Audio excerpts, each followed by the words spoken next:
हाय बेचारी बहू। सरिता की शादी एक अच्छे परिवार में हुई है। उसका पति रोहन उसे बहुत प्यार करता है। घर में उसकी सास शांति और ननद मीनाक्षी भी है, जो सरिता के किसी काम में दखल अंदाजी नहीं करती। लेकिन फिर भी सरिता को ऐसा लगता है कि दुनिया की सबसे ज्यादा बेचारी बहू वही है और सबसे ज्यादा अत्याचार उसी पर हो रहा है। माँ जी, ये लीजिए आपकी चाय। अरे बहू, तूने इतनी ज्यादा चीनी क्यों डाल दी चाय में?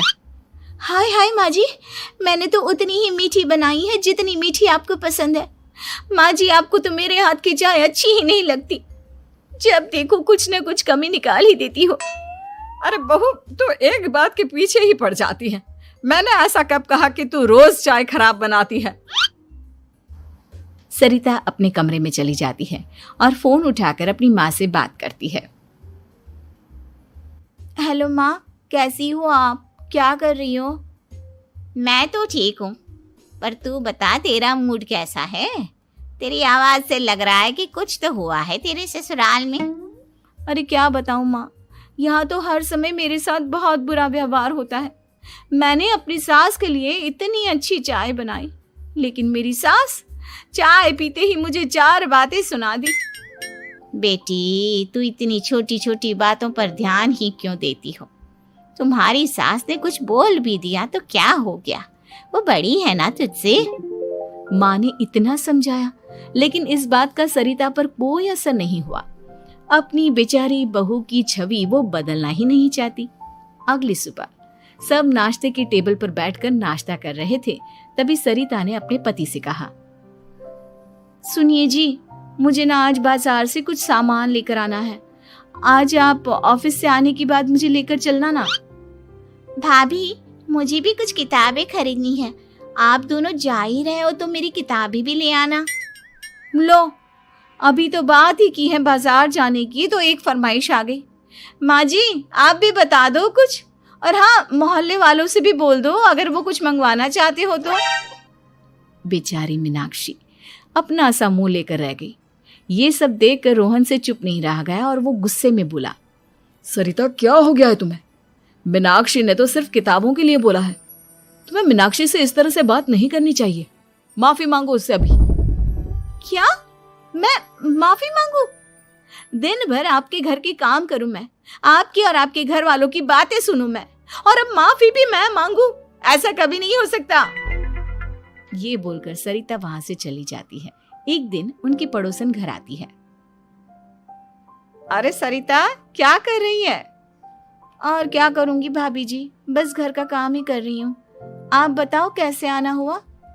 अरे मैं तो तुम्हारा हालचाल पूछने आई थी, लेकिन तुम तो बिजी लग रही हो। कोई बात नहीं, मैं बाद में आ जाऊंगी। और क्या करूं भाभी जी, जब से शादी होकर आई हूँ ना, बस काम ही कर रही हूँ। और इस घर में ना कोई मेरी कदर नहीं करता।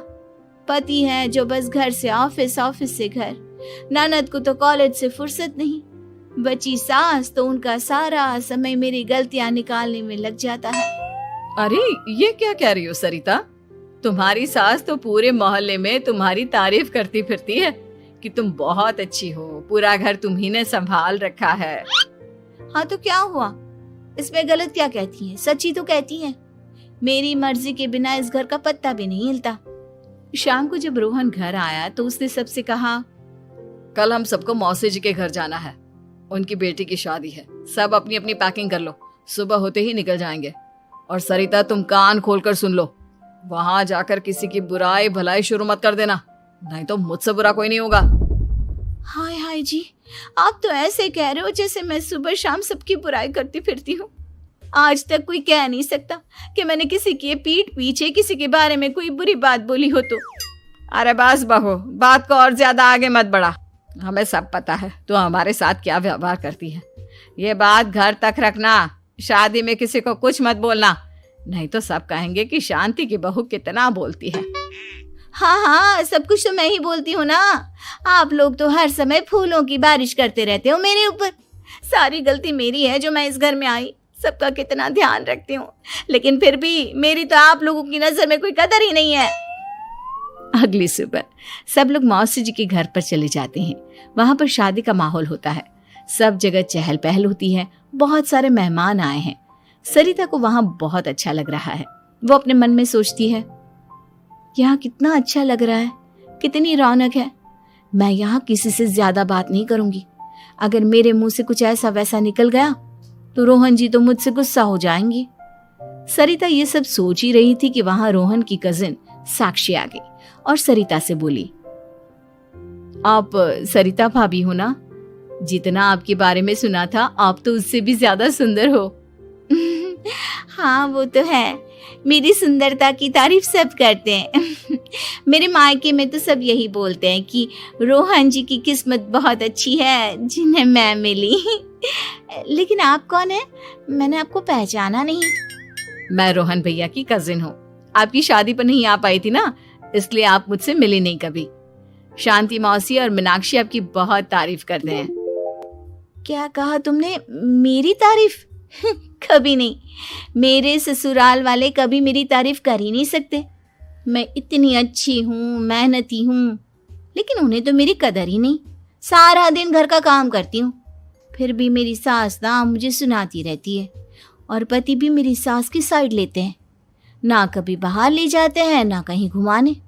अगर घुमाने के लिए कभी बोल भी देना तो उनकी बहन बीच में आ जाती है। मैं कैसे रह रही हूँ उस घर में ये मैं ही जानती हूँ। सरिता की ये बातें सुनकर साक्षी को बड़ी हैरानी हुई। अब वो हर किसी के सामने अपनी बढ़ाई और ससुराल वालों की बुराई करने लगी।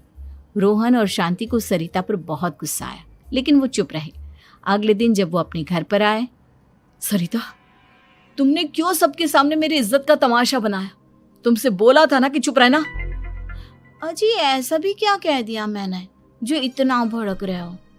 तुम जहां जाती हो अपना रोना शुरू कर देती हो, कभी किसी दूसरे की बात ही नहीं सुनती, बस अपनी कहती रहती हो। तुमने सबके सामने हमारा तमाशा बनाकर रख दिया है। हे भगवान, मुझे अपने पास बुला ले। जिस घर में मेरी कदर ही नहीं उस घर में मेरा क्या काम? अरे क्या करूंगी मैं यहाँ रहकर? जो भी आता है मुझे सुनाकर चला जाता है। मैं तो किसी से कुछ नहीं कहती।